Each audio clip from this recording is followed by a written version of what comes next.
दोस्तों, आज मैं आप लोगों को ऐसे 4 पॉइंट बताने वाला हूं जिससे आप लोगों को रिटेल के बिजनेस में कभी भी लॉस नहीं हो सकता है।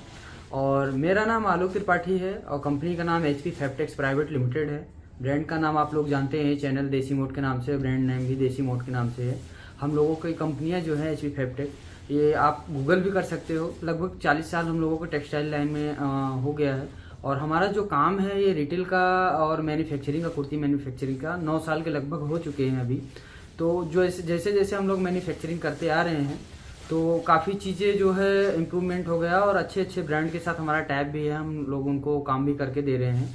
तो आज हमारे साथ जो है सेल्स एक्सपर्ट जो हैं जुड़ चुके हैं, तो वो आपको बताने वाले हैं। और उन चीज़ों पर आप लोग अगर फोकस कर लेंगे और ध्यान में रखेंगे तो आने वाले फ्यूचर में आप लोग रिटेल का बिजनेस कर भी रहे हैं तो आपको बहुत सारे ऐसे बेनिफिट होने वाले हैं और नुकसान तो बहुत ही कम होगा। 1%, 0% नुकसान के लगभग होगा। तो आप लोग उसको सर आप हमारे व्यूअर को बता सकते हैं।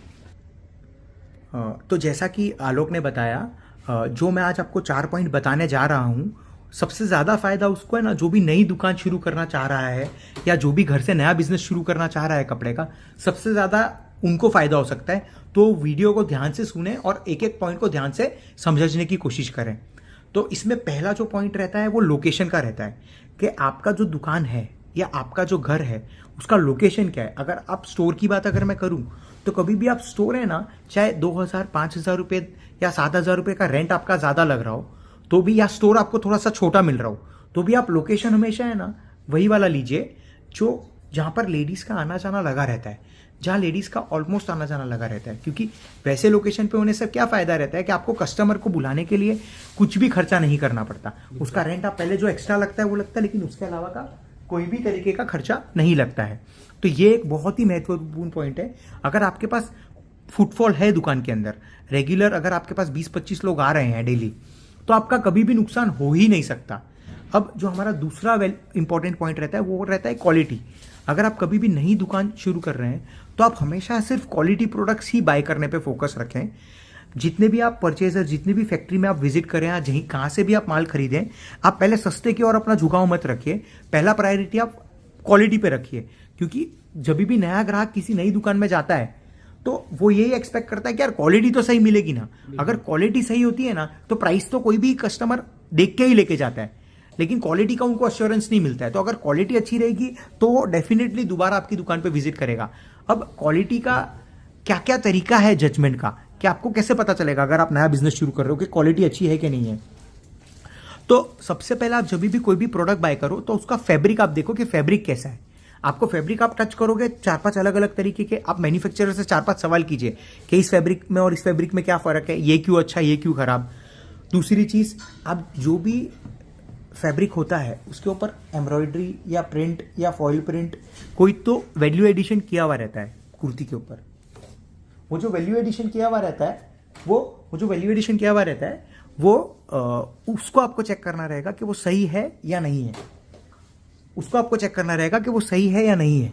अगर वो सही है तो थर्ड जो पॉइंट आता है वो आता है कि उसकी स्टिचिंग क्वालिटी में सिर्फ बाहर से देखने में पीस कैसा दिख रहा है वो इंपॉर्टेंट नहीं है, अंदर उसका इंटरलॉक हो रखा है या नहीं हो रखा वो भी उतना ही इंपॉर्टेंट रखता है। पीस दिखाओ। हाँ जी बिल्कुल, मैं आपको पहले इंटरलॉक का दिखा देता हूँ तो ज़्यादा। जैसे ये जो पीस आप देख रहे हैं इसमें इंटरलॉक वगैरह सब कुछ प्रॉपर है। देखिए ये पीछे है, कुर्ती के बैक साइड है। अब हम आपको दिखाते हैं जो कुर्ती अनफिनिश्ड है।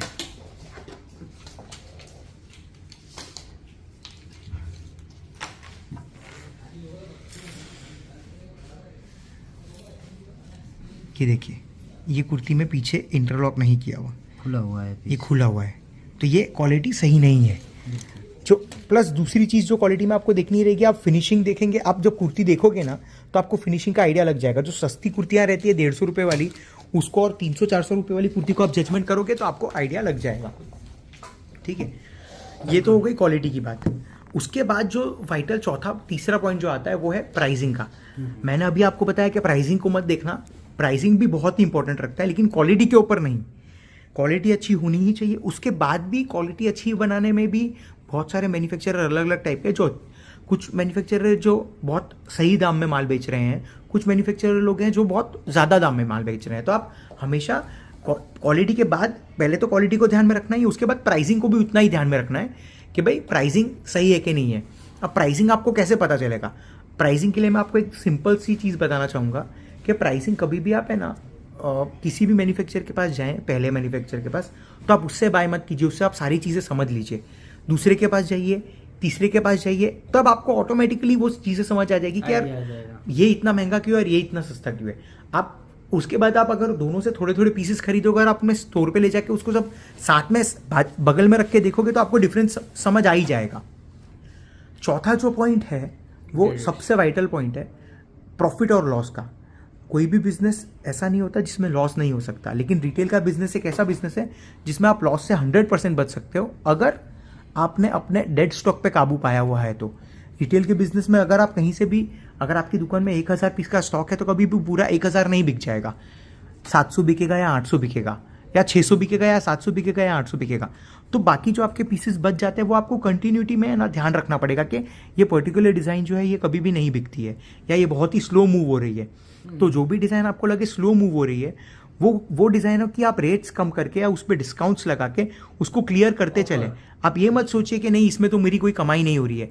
बिना कमाई के भी अगर वो माल निकलता हो तो आप उसको निकालते रहिए, ताकि आपकी दुकान में कभी भी कस्टमर अगर 2 महीने बाद रिटर्न आए तो उसको लगना चाहिए कि पूरा कलेक्शन ही चेंज हो गया है। अगर आप उसको पकड़ के रखेंगे पुरानी डिज़ाइन को तो आपका स्टोर कभी भी फ्रेश नहीं दिखाई देगा। तो ये एक बहुत ही इंपॉर्टेंट पॉइंट है कि जब भी आपको लगे कि आप 100% खरीदी जब करने जाओगे तो सब कुछ आप अच्छा नहीं खरीदोगे। अगर आप 100 डिज़ाइंस खरीदोगे तो उसमें 80 अच्छी होगी, 20 खराब भी होगी, या 20 डिज़ाइन ऐसी भी होगी जो अच्छी है लेकिन वो आपके एरिया में नहीं चल रही है। एक और पॉइंट है, 5वां पॉइंट, जो भी बहुत इंपॉर्टेंस रखता है। जब भी आप एक नया स्टोर चालू करते हैं तो आपको है ना ये आपके लोकेशन के हिसाब से आपको पता होना चाहिए कि उस लोकेशन में आपके उस 1 किलोमीटर के दायरे में या 2 किलोमीटर के दायरे में जो ज़्यादा कस्टमर का परचेजिंग हो रहा है वो क्या प्राइस का माल परचेजिंग हो रहा है। अगर कुर्तियाँ बिक रही है तो वो 150 वाली कुर्तियाँ बिक रही है, 300 वाली बिक रही है, 400 वाली ज़्यादा बिक रही है, 600 वाली ज़्यादा बिक रही है। अगर आपको लगता है कि 150-200 वाली कुर्ती आपके एरिया में ज़्यादा बिकती है ना, तो फिर आपको क्वालिटी प्रोडक्ट रख के भी कोई फ़ायदा नहीं होगा, क्योंकि आपके एरिया में माल ही नहीं बिकेगा वो वाला। तो आपको ये एक मार्केट रिसर्च होना बहुत ज़रूरी है दुकान चालू करने से पहले। तो आशा करता हूँ कि आप ये मेरे 4-5 पॉइंट्स को ध्यान में रखते हुए दुकान अगर खोलेंगे ना कभी भी, तो आपको लॉस होने का कोई चांसेस ही नहीं है। बताइए आलोक। तो जैसे कि सर ने जो भी आप लोगों के साथ जानकारी शेयर किया है, तो ये चीज़ों पर आप लोग फोकस कर सकते हैं। और बाकी के जैसे हम लोग डेली अपडेट आप लोगों को देते रहे हैं, जो भी नए कलेक्शंस आते हैं तो आप लोगों के बीच वैसा वीडियो तो लेकर आता ही रहूँगा। और बाकी बहुत सारे क्लाइंट्स जो है मैसेज व्हाट्सएप पर कर ही रहे हैं कि आपका कलेक्शन बहुत अच्छा है, रिस्पांस भी अच्छा मिल रहा है। तो अभी फेस्टिवल के हिसाब से बहुत ज़्यादा जो भी फेस्टिव सीजन आ रहा है उसमें बहुत ही अच्छे कलेक्शंस आ रहे हैं। तो ये सारे चीज़ें जो आप लोगों को मैं दिखाने वाला हूँ नेक्स्ट वीडियो में।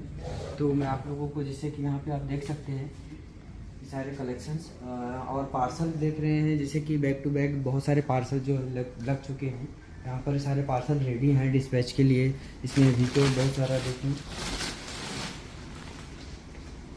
और यहाँ पर रेडी भी हैं, यहाँ पर ऑर्डर भी निकल रहे हैं ऑलरेडी, तो सारे प्रोसेसिंग में हैं। नहीं वो ट्रांसपोर्ट हाँ ये कोरियर से जाएगा, ट्रांसपोर्ट से नहीं जाएगा, ये कोरियर जाएगा बेसिकली कोरियर। तो ये सारी चीज़ें जो आप लोग देखेंगे, जैसे ये डिज़ाइन आया हुआ है, और ये हमारा ऑनलाइन पे भी जाते रहते हैं बहुत सारे, ऐसे मीशो या फ्लिपकार्ट के थ्रू आप ऑर्डर कर सकते हो। लेकिन जो ऑनलाइन पे रहती हैं वो आपको ऑनलाइन पे मिलेंगी, आपको ऑफलाइन में नहीं मिल पाएगा डिज़ाइन।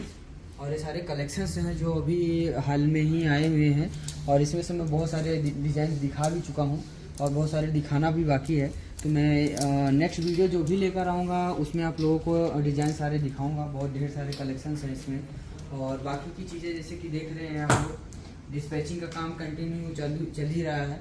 और जैसे कि फेयर में तो मैं आप लोगों को बताया पिछले वीडियो में कि बहुत ही अच्छा रिस्पांस मिला है। और शिपिंग चार्ज की बात करें तो शिपिंग चार्ज आपको ऑल ओवर इंडिया में 200 से 400 रुपये के बीच में लगने वाला है। इससे ज़्यादा हमारे यहाँ शिपिंग चार्ज नहीं लगता है। 10,000 का आप ऑर्डर बुक करेंगे तो ये सारी चीज़ें आप लोगों को आ जाएगा। कैश ऑन डिलीवरी अवेलेबल है, बिल्कुल आप बहुत सारे क्लाइंट्स को कन्फ्यूजन रहता है कैश ऑन डिलीवरी, तो बिल्कुल मैं आप लोगों को ये ऑप्शन दे रखा हूँ। कैश ऑन डिलीवरी आप ऑल ओवर इंडिया में डोर डिलीवरी मिल जाएगी, आपको कोई दिक्कत नहीं आने वाली है उसमें। फर्स्ट टाइम रिटर्न पॉलिसी भी आपको कोई दिक्कत परेशानी होती है हमारी टीम के साथ में आप बात कर सकते हो। वैसे हमारा 100 ऑर्डर जाता है तो किसी एक कस्टमर को ऐसा प्रॉब्लम होता है कि रेंज का या किसी कोई भी ऐसा दिक्कत उनका पर्टिकुलर जो भी प्रॉब्लम आती है तो हो सकता है। बाकी चीज़ें जो है और नेक्स्ट वीडियो में लेकर आने वाला हूँ जो नए नए डिज़ाइंस के साथ में ब्लॉग में दिखाऊंगा। आज के लिए इतना ही।